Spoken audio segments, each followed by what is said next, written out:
بسم اللہ الرحمن الرحیم۔ السلام علیکم ناظرین، آپ یوٹیوب چینل دیکھ رہے ہیں، میں عمران خان ہوں۔ ناکہ بندی والا آئیڈیا لگ بھگ فلاپ ہو گیا امریکہ کا، اور اس کے اوپر بھی رد عمل بہت سخت آیا۔ ڈونلڈ ٹرمپ نے گزشتہ 2 ماہ میں جو چیزیں بھی کی ہیں ان کے اوپر تنقید زیادہ ہوئی ہے اور تعریف کم ہوئی ہے۔ ایک ایک کر کے انہوں نے اپنے اتحادی بھی کھو دیے ہیں۔ اب فوری طور پہ فیلڈ مارشل عاصم منیر پہنچے ہیں ایران میں۔ یہ ڈونلڈ ٹرمپ کے انتہائی قابل اعتماد ساتھی ہیں، اور ڈونلڈ ٹرمپ عاصم منیر صاحب پہ بہت بھروسہ بھی کرتا ہے۔ اور عاصم منیر صاحب اپنے اعتماد یعنی ڈونلڈ ٹرمپ کے اعتماد کو جیتنے کے لیے انہوں نے بہت کوشش کی ہے، اور بالآخر وہ ڈونلڈ ٹرمپ کا اعتماد جیتنے میں کامیاب رہے ہیں۔ تو عاصم منیر صاحب جو ہیں وہ ایران پہنچے، جہاں پہ ان کا استقبال کیا گیا۔ یہ ایک اچھی ڈیولپمنٹ ہے، اور امید کی جا رہی ہے کہ اس ڈیولپمنٹ کے بعد خطے میں امن کا راج ہوگا، امن جو ہے وہ اس کو رستہ ملے گا اور امن کے امکانات بڑھیں گے۔ عاصم منیر صاحب کو خوش آمدید کہتے ہوئے بہت خوشی محسوس ہو رہی ہے۔ یہ بات ایرانی وزیر خارجہ نے کہی۔ محسن نقوی عاصم منیر کے ساتھ تھے۔ آپ سب جانتے ہیں کہ ان کا تعلق کتنا گہرا ہے۔ جب کوئی بھی عاصم منیر کے ساتھ نہیں ہوتا تو محسن نقوی ضرور فیلڈ مارشل عاصم منیر کے ساتھ رہتا ہے۔ اب ایران کے اندر عاصم منیر کے جانے کا مقصد کیا ہے؟ فیلڈ مارشل عاصم منیر گئے ہیں، اس سے امید یہ کی جا رہی ہے کہ یہ ایک ایسا وزٹ ہے جو ایران کو بھی مذاکرات کی ٹیبل کے اوپر دوبارہ لے کر آئے گا۔ اس سے پہلے مذاکرات پاکستان میں ہوئے، اور امریکہ کو تو پاکستان پہ اعتماد ہے، اور ڈونلڈ ٹرمپ کا اعتماد تو پاکستان کے وزیر اعظم نے اور پاکستان کے فیلڈ مارشل نے جیتا ہے۔ ڈونلڈ ٹرمپ کو یقین ہے کہ جتنی یہ زبردست طریقے سے میری خوشامد کرتے ہیں، یہ لوگ کبھی بھی مجھے دھوکہ نہیں دیں گے۔ ہاں، ایران کا معاملہ یہ ہے کہ ایران کو لگتا ہے کہ پاکستان میں ان کے ساتھ زیادتی ہوئی ہے، اور مذاکرات کو ادھورا چھوڑ کر امریکہ چلا گیا تھا۔ ویسے بھی ایران کی مجبوری نہیں ہے فوری طور پہ مذاکرات کرنا یا فوری طور پہ جنگ بندی کرنا، یہ مجبوری امریکہ کی ہے۔ اس میں خبر بھی ہے میرے پاس، تو خبر یہ ہے کہ باقاعدہ امریکہ نے 2 ہفتے کی جنگ بندی کی درخواست کی ہے ایران سے۔ یہ خبر مختلف سورسز سے آئی ہے۔ ایسوسیٹڈ پریس AP اس نے بھی یہ خبر دی ہے، بلومبرگ امریکہ کا اس نے بھی خبر دی ہے، اور ایران کی تسنیم نیوز ایجنسی ہے، انہوں نے یہ دعویٰ کیا کہ یہ درخواست جو ہے وہ امریکہ کی جانب سے کی گئی ہے کہ 2 ہفتے کی جنگ بندی میں توسیع کر دی جائے اور جنگ بندی کو اگلے مہینے تک لے جائیں۔ ایران نے ابھی تک اس کے بارے میں حامی نہیں بھری۔ جو ایرانی صدر کا سٹیٹمنٹ ہے وہ میں آپ کے سامنے رکھ دیتا ہوں، پھر میں اس کے بارے میں آپ کو اور بتاتا ہوں۔ ایرانی صدر نے جو سٹیٹمنٹ جاری کیا، اس کا اگر اردو میں ترجمہ کریں تو وہ یہ ہے کہ وہ ہمیں دہشت گرد کہتے ہیں، لیکن وہ ہیں اصل میں دہشت گرد۔ وہ کسی کو بھی ذبح کر دیتے ہیں، کہیں بھی ذبح کر دیتے ہیں، اور جب چاہتے ہیں کسی کو بھی ذبح کر دیتے ہیں، اور پھر وہ بات کرتے ہیں انسانی حقوق کی، انہیں شرم آنی چاہیے۔ یہ بات ایرانی صدر نے کہی، اور یہ ہم نے ہوتا ہوا دیکھا کہ امریکہ کی جنگوں میں جتنے لوگ مارے گئے اتنے لوگ تو کسی بھی جنگ میں مارے نہیں گئے، یعنی جتنے لوگوں کا قتل عام امریکہ کی ان جنگوں میں ہوا ہے اتنے لوگوں کا قتل عام تو دہشت گردی کے اندر بھی نہیں ہوا، اتنے لوگوں کا قتل عام تو بڑی بڑی لڑائیوں کے اندر نہیں ہوا جتنا قتل عام امریکہ کی چھیڑی گئی گزشتہ 20-30 سال کے اندر جو جنگیں ہیں ان کے اندر جتنا بڑا قتل عام ہوا ہے۔ بہرحال فیلڈ مارشل عاصم منیر کے ایران میں پہنچنے سے یہ امکان بڑھ گیا ہے کہ امریکہ کی درخواست پہ ایران مزید 2 ہفتے کی جنگ بندی میں توسیع کر دے گا، جس پہ ایران نے ابھی تک حامی نہیں بھری۔ ایسا لگتا ہے کہ فیلڈ مارشل کے جانے کے بعد ایران یہ حامی بھر لے گا۔ ناکہ بندی والا آئیڈیا فلاپ ہو گیا۔ وجہ یہ ہے کہ چائنا کے اب جہاز کیسے روکیں، جو طاقتور ممالک ہیں ان کے جہاز کیسے روکیں، اور جو دوست ممالک ہیں امریکہ کے جن کے ساتھ امریکہ کے کافی اچھے تعلقات ہیں ان کے جہاز کیسے روکے جائیں۔ اگر خالی ایرانی جہاز آپ نے روکنے ہیں تو وہ تو آپ نے بڑے عرصے سے پابندیاں لگائی ہوئی ہیں ایران کے اوپر، اور ان کے جہاز آپ روک لیں گے وہ باقیوں کے روک لیں گے، تو نقصان تو پوری دنیا کا ہو جائے گا۔ تو یہ آئیڈیا کوئی اتنا کامیاب نہیں تھا کہ باہر سے ہم ناکہ بندی کر لیتے ہیں، تم اندر سے کنڈی لگاؤ ہم باہر سے کنڈی لگاتے ہیں، اس کا کوئی اتنا فائدہ نہیں ہوا۔ لیکن جنگ بندی میں اب یہ سہولت کاری جو پاکستان کر رہا ہے امریکہ کے لیے، کیونکہ دیکھیں جنگ بندی کی ضرورت امریکہ کو ہے۔ اگر آپ امریکہ کے میڈیا کو اٹھا کر دیکھیں تو جتنا بھی امریکہ کا میڈیا ہے وہ سارا یہ کہہ رہا ہے کہ امریکہ یہ جنگ ہارا ہے، امریکہ کو نقصان ہوا ہے، امریکہ ڈیمیج ہوا ہے۔ کوئی بھی امریکی میڈیا یہ نہیں کہہ رہا کہ امریکہ یہ جنگ جیت گیا ہے۔ بظاہر جو انٹرنیشنلی امریکن میڈیا کے اندر رپورٹنگ ہو رہی ہے اس میں امریکہ پہ تنقید ہو رہی ہے کہ امریکہ اس جنگ کو نہ صحیح لڑ پایا اور نہ اس لڑائی کو جیت پایا، نہ ان کے مقاصد پورے ہوئے۔ اور دنیا بھر میں سب کا یہ ماننا ہے کہ ایران نے اپنی کیپیسٹی سے بہتر جنگ لڑ کے دنیا میں اپنا مقام بنایا، اور ایران اس جنگ کا ونر ہے، فاتح ہے۔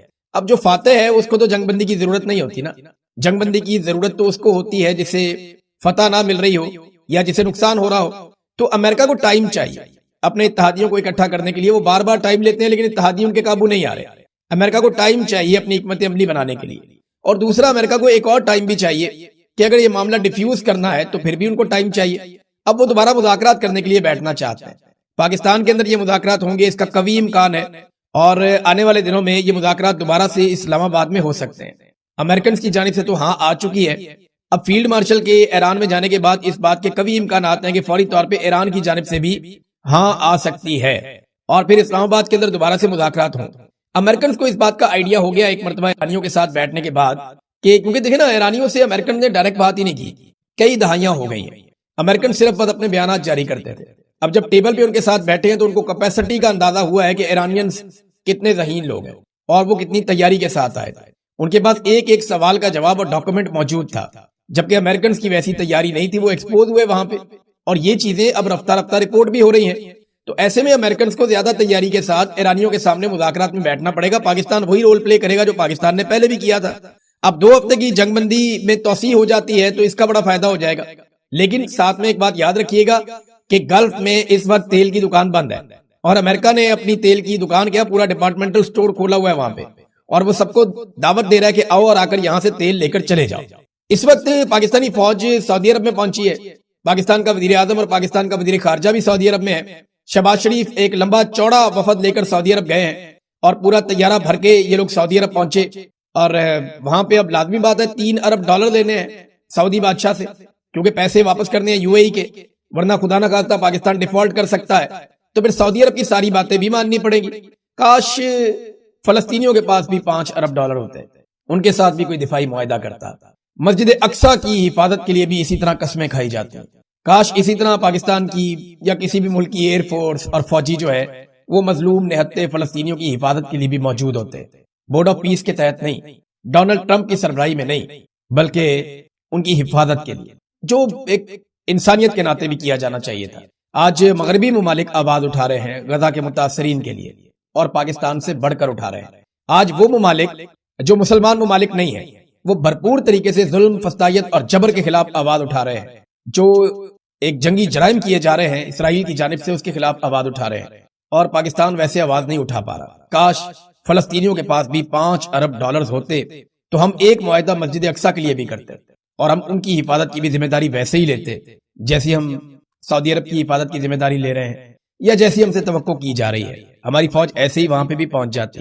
معاملہ لگتا ہے پیسے کا ہی ہے، اور سارا کھیل پیسے کا ہے، جتنی لڑائیاں ہیں، جنگیں ہیں، ساری پیسے کی ہیں۔ ترکی کے صدر طیب اردگان نے ایک سٹیٹمنٹ دیا ہے، انہوں نے کہا جی کہ امریکہ ایران جنگ بندی سے اسرائیل جو ہے وہ ناخوش ہے، اور اسرائیل کوشش کر سکتا ہے کہ جو مذاکراتی عمل ہے وہ سبوتاج ہو جائے، اور اس کو اس بات کی اجازت نہیں دینی چاہیے۔ رجب طیب اردگان نہ امریکہ کے بارے میں کوئی بات کر رہے ہیں، نہ ایران کے بارے میں کچھ بات کر رہے ہیں، وہ لگاتار اسرائیل کے بارے میں بات کر رہے ہیں، اور وہ یہ کہہ رہے ہیں یہ آگ اسرائیل کی لگائی ہوئی ہے، نیتن یاہو اس کے لیے ذمہ دار ہے، لہذا یہاں پہ قابو کرو۔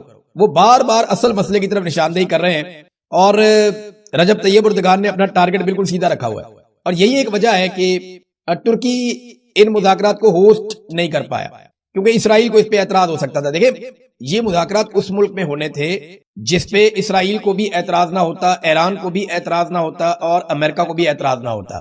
تو پاکستان نے اس طریقے کا طرز عمل رکھا ہے کہ آج اسرائیل کو بھی پاکستان کو اتنا خطرہ یا کوئی برا نہیں لگتا، نہ امریکہ کو، اور ایران کے معاملات جو ہے وہ آپ کے سامنے میں پہلے ہی آپ کو ایک ویلاگ میں بتا چکا ہوں۔ لہذا یہ مذاکرات دوبارہ پاکستان میں ہی ہوں گے، اور ڈونلڈ ٹرمپ کسی اور کو کریڈٹ دے گا نہیں۔ اچھا، اگر کسی کو یہ لگتا ہے نا کہ یہ حتمی طور پہ مذاکرات میں کوئی نتیجہ نکلے گا اور ایران کو بہت سارا کچھ مل جائے گا، تو میرے خیال میں یہ اس وقت ایک غلط فہمی ہے۔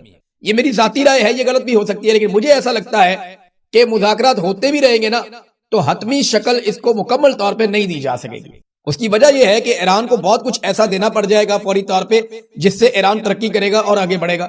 وہ ایران کو دینا نہیں چاہیں گے اور چیزوں کو لنگر آن کریں گے۔ یہ معاملہ ابھی لمبا چلے گا، اور اس معاملے کے اوپر نظر رکھیں گے، آپ کے ساتھ شیئر بھی کرتے رہیں گے۔ اب آ جائیں ناظرین، کچھ بڑی اہم خبریں ہیں میرے پاس، میں آپ کے ساتھ شیئر کرنا چاہتا ہوں پاکستان تحریک انصاف کے حوالے سے۔ عمران خان صاحب کی بہنوں میں اور پاکستان تحریک انصاف میں ایک جنگ چل پڑی ہے۔ عمران خان صاحب کی بہنوں پہ کبھی کوئی الزام لگاتا ہے، کبھی کوئی اٹھتا ہے وہ الزام لگاتا ہے، کبھی کوئی اور اٹھتا ہے وہ ان کے اوپر بھڑک پڑتا ہے، تو عمران خان کی فیملی کو بار بار نشانہ بنایا جاتا ہے۔ میں یہ نہیں کہہ رہا کہ عمران خان صاحب کی فیملی نے جو بات کی وہ جائز ہے، یا ان کے خلاف جو بات کی گئی وہ بالکل ناجائز ہے، لیکن میں آپ کو کچھ دکھاتا ہوں اور سنواتا ہوں، یہ آپ صرف سنیں، آپ کو آئیڈیا ہو جائے گا۔ سمجھنے کی وجہ سے کہا ہے اور افسوسناک ہے، اور بالکل میں اس جملے کو رد کرتا ہوں۔ سر یہ بتائیے گا کہ جو اس وقت قیادت ہے وہ اس وقت اپنے عہدوں کے ساتھ انصاف نہیں کر رہی، اور میں لعنت بھیجتا ہوں ہر عہدے پر، کسی عہدے کی کسی کو خواہش نہیں، کم از کم مجھے کوئی خواہش نہیں تھی۔ یہ عہدہ مجھ پر تھوپا گیا ہے، میں نے خان صاحب سے 10 دفعہ کہا تھا کہ میں یہ عہدہ نہیں لینا چاہتا، عہدے کے بعد 3 دفعہ میں ان کو پیغام بھیج چکا ہوں، اس کے جواب میں ایک دفعہ انہوں نے تینوں بہنوں کو میرے دفتر بھیجا، یا کہ میرے سامنے بیٹھی، انہوں نے مجھے کہا کہ خان صاحب نے کبھی زندگی میں کسی کے بارے میں یہ نہیں کہا کہ اس سے جا کر میری طرف سے یہ درخواست کرو کہ وہ مت چھوڑے اس عہدے کو، اس لیے صرف میں اس عہدے پر قائم ہوں، ایک لمحے کے لیے بھی میں یہ عہدہ نہیں رکھنا چاہتا، اور میں اپنا استعفیٰ پھر بھجواؤں گا خان صاحب کو۔ میں چھوڑ اس لیے نہیں سکتا کہ خان صاحب نے ایک ذمہ داری مجھ پہ ڈالی ہے، میری یہ خواہش ہے کہ اگلی میٹنگ جب ان سے ہوتی ہے میری خواہش ان تک پہنچائی جائے، اور میں خواہش کروں گا کہ وہ میری بات کو مانے۔ تو ناظرین، یہ آپ نے سنا سلمان اکرم راجہ صاحب کو، کتنے جذباتی اور غصے میں بات کر رہے تھے۔ میرا ایک سادہ سوال ہے کہ کیا سلمان اکرم راجہ صاحب انہی جذبات کے ساتھ پاکستان میں ظالموں کے سرغنہ کے خلاف بات کر سکتے ہیں؟ کیا اسی طریقے سے جو عمران خان صاحب کی بینائی ضائع کرنے والے یا عمران خان صاحب کو قید تنہائی میں ڈالنے والے، ان ساری چیزوں کے لیے عاصم منیر صاحب ذمہ دار ہے نا، کیا ان کو بھی اسی انداز میں اسی لہجے میں چیلنج کیا جا سکتا ہے؟ اگر وہاں نہیں کیا جا سکتا تو میں یہ نہیں کہہ رہا کہ عمران خان کی بہنیں ٹھیک کر رہی ہیں، لیکن آپ ان کی سچویشن کو نہیں سمجھ رہے۔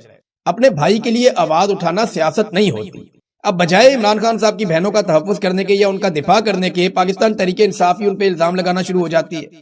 عمران خان اس ملک میں حکومت میں رہا، تیسری مرتبہ خیبر پختونخوا میں حکومت ہے اور پاکستان کا وزیر اعظم بھی رہا۔ کیا عمران خان صاحب کی بہنوں نے کوئی سیاسی فائدہ اٹھایا یا کوئی سیاسی فیصلے کیے؟ نہیں کیے۔ کوئی ایک وزیر، کوئی ایک سینیٹر، کوئی ایک ایم این اے، ایم پی اے جو انہوں نے خود بنوایا ہو؟ دیکھیں، ان کا مسئلہ ہے کہ وہ عمران خان کو آزاد دیکھنا چاہتی ہیں، بس اتنا سا معاملہ ہے۔ انہیں تکلیف ہوتی ہے جب وہ اپنے بھائی کے نام پر اقتدار حاصل کرنے والوں کو شاندار زندگی گزارتے ہوئے دیکھتی ہیں۔ اس وقت جب ان کا بھائی جیل میں ہے، نابینا ہو رہا ہے، وہاں پہ قید تنہائی میں پڑا ہوا ہے، وہاں پہ اس وقت انہیں تکلیف ہوتی ہے، وہ اس کے اوپر رد عمل دیتی ہے۔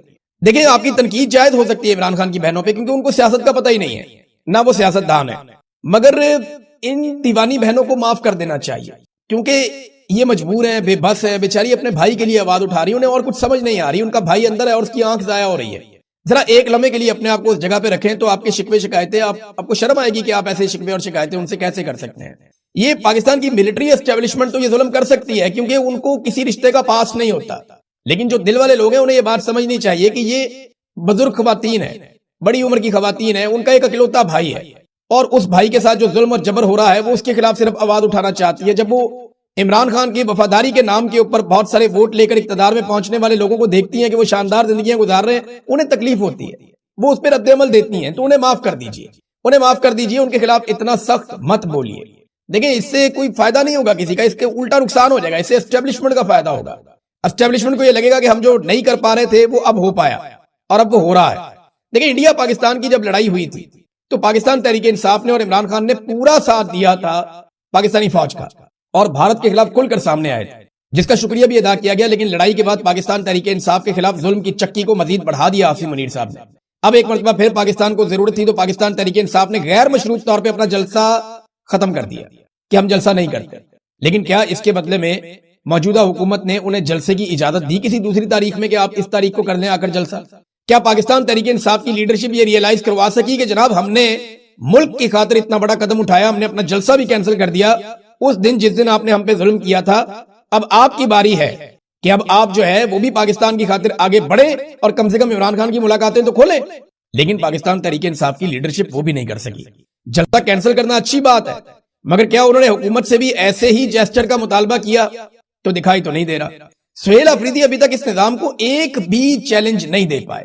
اس نظام کو سہیل آفریدی سے اب تک کسی قسم کی کوئی مشکل پیش نہیں آئی، اور یہ بات ریکارڈ پہ رکھنی چاہیے، کیونکہ لگ بھگ 6 ماہ ہو گئے ہیں سہیل آفریدی کو اقتدار میں آئے ہوئے، اب تک موجودہ نظام کو سہیل آفریدی صاحب نے کسی قسم کا ایسا چیلنج نہیں کیا جس سے نظام کو خوف پیدا ہو یا نظام کی ٹانگیں کانپے، ایسا کچھ نہیں کیا انہوں نے۔